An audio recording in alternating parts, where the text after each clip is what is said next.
Nationals Tanner Roark on not pitching in the playoffs. I wasn't happy. Tanner Roark was in his Chicago hotel room the morning of Game 4 of the National League Division Series, a few hours before the game he was supposed to start with his team's season on the line, when he heard analysts dissecting his preparedness for such a moment. Many players avoid the talking heads, particularly so close to game time, but Roark has never been one to ignore the doubts of others. When channeled correctly, they can fuel their subject. It was ticking me off.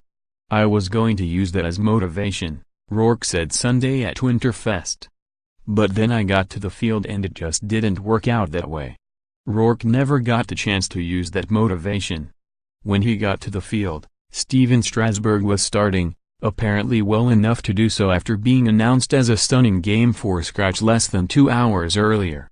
Strasburg, of course, threw 7 scoreless innings in one of the most dominant playoff pitching performances in Nationals history. You can't be mad about that, Roark said with a laugh. Besides, in the aftermath of Game 4, Roark figured he might still have a chance to start Game 5. As it happened, then-manager Dusty Baker chose Gio Gonzalez to start that game instead, making clear that Roark would be available out of the bullpen if Gonzalez got in trouble. Not long into the game, Roark, who began it in the dugout, was told to head out to the bullpen just in case. They never used him, opting for Max Scherzer in relief instead, a move that made sense at the time, but nevertheless ensured that Roark, who had been poised to carry the Nationals season on his shoulders a day earlier, would not get his chance to pitch in October at all. It was definitely disappointing, Roark said. I was not happy. But we had Max ready to go. Gio was fresh and Gio had a hell of a year. So it is what it is. Roark said Baker never provided an explanation for why he didn't pitch, though in fairness, perhaps he felt that was obvious. In starting Gonzalez, the Nationals had hoped to force the Cubs into a right-handed heavy lineup they could then counter with Scherzer later, though Chicago manager Joe Maddon eventually hedged his bets on that lineup anyway. In Scherzer, the Nationals brought in a reigning Cy Young Award winner with an affinity for game-changing situations. Scherzer's outing did change Game 5. It just didn't change it for the better, which makes second-guessing easier in the end. That moment, and the bullpen decisions that followed, will be questioned for years. Even Cody Glover, who missed the end of the 2017 season due to injury, said he watched and wondered how Scherzer's inning and those that followed might have been different if he were healthy. He felt it was his spot. But Glover's wondering is, and was, a moot point. He couldn't have pitched in October. Roark, who pitched from the World Baseball Classic in March through the entire season, could have. Perhaps because of the changes to his routine forced by the WBC, Roark wasn't himself for much of the season, pitching to a 4.67 ERA and a 1.335 WHIP, both the highest marks of his career. Roark began the season as a relatively clear number 4 ahead of Gonzalez, but fell behind him on the depth chart due to his own inconsistency and Gonzalez's magical knack for getting out of trouble. The Nationals had 3 of the best 6 eras in the league in their starting rotation. Roark's wasn't one of them, though his confidence and mentality seemed to suit themselves better to the big stage than Gonzalez, who has proven himself unpredictable in playoff situations. Gonzalez did not last long in Game 5. Roark did not get his chance at all.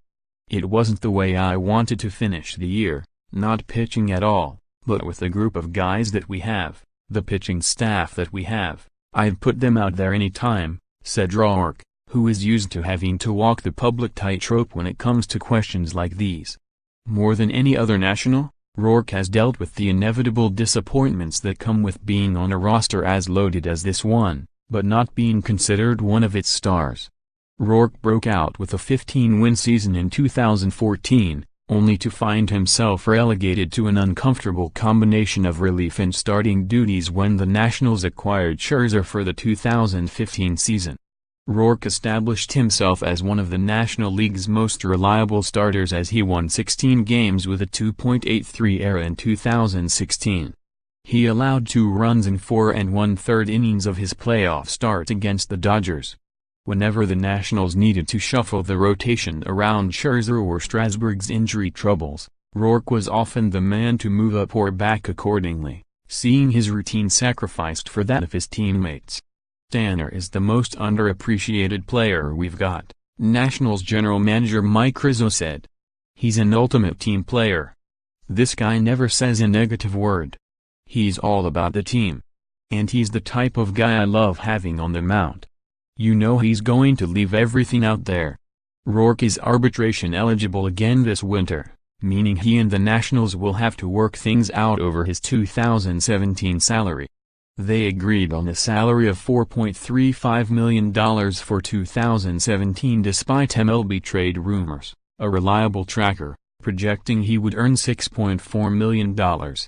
Roark's agent handles those negotiations, but any frustrations Roark has could nevertheless trickle into those negotiations, particularly because it is always, understandably, the Nationals' goal to pay as little as possible.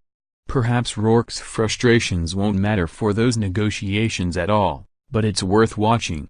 Regardless, Roark has never been one to shy away from speaking out, and was clear that not pitching in October left him frustrated.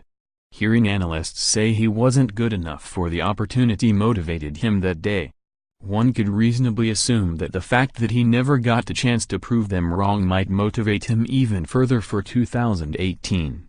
Read more on the Nationals, it's part of the business. Nats players offer thoughts on Dusty Baker's dismissal. Anthony Rendon open to contract extension with Nationals with Dodgers and Yankees now positioned to pursue Bryce Harper. Nationals stick to the blueprint. Steven Strasburg blames All-Star Game for landing him on disabled list. May skip next time. Nationals Daniel Murphy isn't talking timetables for return.